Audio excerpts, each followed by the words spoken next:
First thing we got is BioWare staff are worried about the studio's future. The reason being is EA just got bought out by an investment group of investors, two of which being people who, aren't known to be very, how do you say, progressive individuals. You have Affinity Partners, which is led by Jared Kushner, which is Donald Trump's son-in-law. Then you have the PIF, the Public Investment Fund, which is from Saudi Arabia. The fear there is that because of the PIF being involved and Kushner's company being involved, that, pretty much anything that's not, guns and sports is going to be like kicked out of EA. Generally, I don't expect that to happen. I think these two companies are just, trying to make money. I don't think they really care about what kind of games EA makes in terms of like, oh, you can't have women or anything progressive. I don't think they care about that. But that is a fear that, developers have, not just Bioware, but a lot of developers and people who work for EA have right now. When it comes to PIF, their entire goal right now is to try to be try to be like Tencent, but more. Tencent puts their name on everything. Like most stuff nowadays in video games have Tencent involved in some way when it comes to their money, at least, not necessarily like they're overseeing. What the PIF wants to do is their entire goal, they have an initiative that's supposed to like make Saudi Arabia's money be more expanded outside of just being an oil-driven nation. And their goals by 2030 be more expanded within in media. So they want to own more and more things in media, which includes video games. And this isn't the first time we've seen PIF get involved in video games. They themselves are paying full price for Ubisoft to make a DLC for Assassin's Creed Mirage. That DLC will be free, comes out this year. Mirage is getting a free DLC being paid for by the exact same group of people in Saudi Arabia who, are part of the group that bought EA. There's potential negatives and positives to this thought process. The thought process for a lot of people is going private could equal EA being way more interested in being aggressive with the new IPs, aggressive with game development. Because when you're a public company, you have to adhere to shareholders, and then the thought process is basically we can't do anything that take risk because we need to make money. You gotta make money as fast as possible. So let's just do all the safe stuff. Put out sport games, cancel anything extreme. Cancel Star Wars 1313, cancel the Black Panther game because we need guaranteed hits. We can't guarantee those two games will be a success. When they're as a private company though, EA can put those games out and not be as, needing to hit any kind of metrics for investors. At this point, it would just be making enough money to where the investment group are okay, and the investment group doesn't need to have a quarterly freaking like metric hit every single freaking couple months. So there's positives to like the idea of a company going private, but the fear here isn't anything other than will the PIF and will Kushner and his company decide to like try to force EA to not have progressive games, because BioWare games have always been progressive. There's other games that exist that's always been progressive. I mean, progressive is just the reality of things. People tend to use the term woke, which isn't what progressive is, but they kind of like call it woke when it's really just being progressive. If I was BioWare, I'd be less worried about the Saudi government and Kushner wanting to pressure EA for like aggressive thought processes, and more worried about making a bad video game that causes them to close the studio down. Because if you make a bad video game, they wouldn't have a reason to like care about you existing. The other thing BioWare could do is just ask like, hey, we're afraid of what could happen here. Could you, and would you be willing to like sell us to another company? Could you offer us to an Xbox, or offer us to Sony, or offer us to Activision, or well, not Activision, but like just another company that they work under. If I was BioWare, that's what I would do if I was like really this terrified. But if you're not terrified, then you just kind of like just wait and see, or just ask questions to your higher ups like, hey, should we be worried about our ideology being canceled or removed because of who now owns the company? So to read the article, multiple sources within the company have spoken under the condition of anonymity about their feelings over the last 24 hours of those who spoke Most believe that BioWare will be one of the first studios to see more cuts than the new group takes over, when the new group takes over. So here's one of the quotes from a source. Look at the negativity that came from Dragon Age. If we felt it was only going to get worse then, you can imagine what some of us think now. Then another quote we have here is, I've been doing it since last year, but I'm making sure I have a portfolio ready and feelers out for other jobs. It kind of feels like a matter of time. So there's a lot of people who are just scared they're gonna get fired. More so what you're seeing, they're not even mentioning like the whole progressive thing. They're mentioning the failure of Dragon Age being their thought process of why they will get shut down or get fired. Which Dragon Age failure isn't even their fault, it's EA's fault, because the game had its own ideology, its own like single player aspects built. And then EA forced them to cancel that game to make a multiplayer game. And then when live servers bubble kind of like broke and everyone started to hate live servers games, EA told BioWare, hey, stop making that multiplayer game and make a single player game. So they had to remake the game 3 times before it came out. And that's why Vilgar is what it was when it comes to performance, and it comes to like lacking content and lacking what people thought will be the game, even though, you know, depending on how you ask, like myself, it's not a bad game. So another quote we have here is, we're going to keep working until they tell us we're done. It's not the healthiest way to live, but as long as the paid checks keep coming, we're not going to just walk away. It's a good thought process to live by. Like, hey, if we got a job, we got a job. Let's get it done. We got games to make. You know, Mass Effect 5 ain't gonna make itself. One of the things though that I do want to point out and mention, there is a former BioWare developer who has made a video talking about it. His name's Mark Dara. Mark Dara was an executive, like he was a very, very high ranking member of BioWare from 1997, it says right here. He worked for BioWare and he was a lead from 97 to 2001. These are the games he worked on, including a game of the year. He worked on Inquisition. He was more so the Dragon Age guy. You know, he worked on other games like, you know, Mass Effect, Data Empire. Like, all these are hits, by the way. All these games that he has listed here are hit games. But after like Mass Effect 1, he kind of became one of the leads for Dragon Age. So he played a big role in Origins, beloved game, big role in Dragon Age 2. People hated it when it first came out, but they grew to love it. Inquisition won Game of the Year. Drama involved in Anthem and freaking Andromeda. But he made a video. So if you want to have inside information on someone who knows the inner workings of EA, knows the inner workings of BioWare, this is the guy to listen to. Because he worked there. He wasn't just like some random guy who worked there too. He was a lead developer at BioWare. So his video right here, I watched a couple days ago. I'm watching now, but I watched a couple days ago where he talks about everything that he thinks with his own background involved in this situation.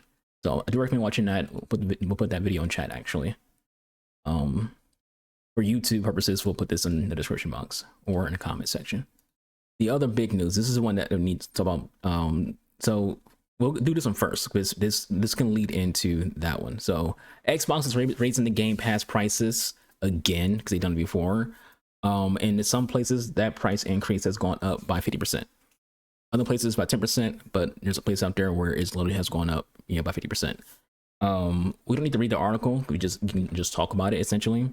But Xbox has announced basically like a new form of Game Pass. They changed the word core to essential. So this right here is just Game Pass core, which is basically just for $10 a month, you can just play your games online. You know, just basic online features. Which I'm gonna say this right here. It's 2025. We should not be still paying for online access to our games in 2025. You know, if you're a PC gamer, you're like, that's not something I gotta deal with. And it's not. If you game on PC, Steam doesn't charge you to play your games. Xbox, even comes to like PC, like if you play a game on PC for Windows, they don't charge you to play your games. Epic doesn't charge you to play your games. PlayStation and Xbox are still charging you to play your own games. You spent $70 to get like a multiplayer game, Battlefield 6, Call of Duty, FIFA, whatever. You spent $70 to get that game. You still have to pay Xbox or Sony in order for you to even play that game online. That's crazy, in my opinion. I think if you're gonna have all these punk ass freaking little services, you should at least allow people to play their games without having to freaking pay extra to play their games. You know, online access to a multiplayer game on console should be part of just owning the fucking goddamn game. You know, you shouldn't have to have Xbox Game Pass or Xbox Live or PS Plus or whatever they want to call these things to just play your own game. It's your fucking game. You know, like if I was someone who didn't own a PC or an Xbox and I was like deciding myself, I want to get into gaming, what should I buy? I would buy PC because it's like you're not being charged extra. You can just buy your game and be done. And that's it. That's not how it works with console. So they have three, features. This is what used to be core. Now it's called Essential. There's Game Pass Premium, which they kind of just give you like a little bit more games. But the thing is, they just don't give you day one releases. Personally, I think this tier should include day one Game Pass games. I think Premium should be Game Pass Ultimate without the other Game Pass Ultimate bullshit like EA Play, Fortnite Crew, Ubisoft Plus, like stuff like that. Like it should include PC. It should include the other third party companies like EA. And just be Game Pass with its features, and then having the day one games. That sounds fair to me, because you might be someone who doesn't care about playing Ubisoft games, who doesn't care about playing EA Play and things like that, and you just want to be able to play those day one Xbox games, and that should be included in just the second tier. Thought I heard a freaking car.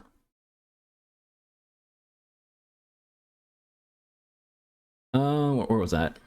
Oh yeah, so this is what the issue comes in now. It comes to like people being angry. The fact that they've made Game Pass, this used to cost $19.99, is now $30. So in about $10 to get Game Pass Ultimate. And now Ultimate comes with the Ubisoft Plus and comes with Fortnite Crew. Things that you might not even care about. You might not have any interest in Fortnite Crew or Ubisoft Plus, and Xbox will use those additions as to why the Game Pass Ultimate is now $10 more. If you don't have interest in those, you should have to pay for those things, right?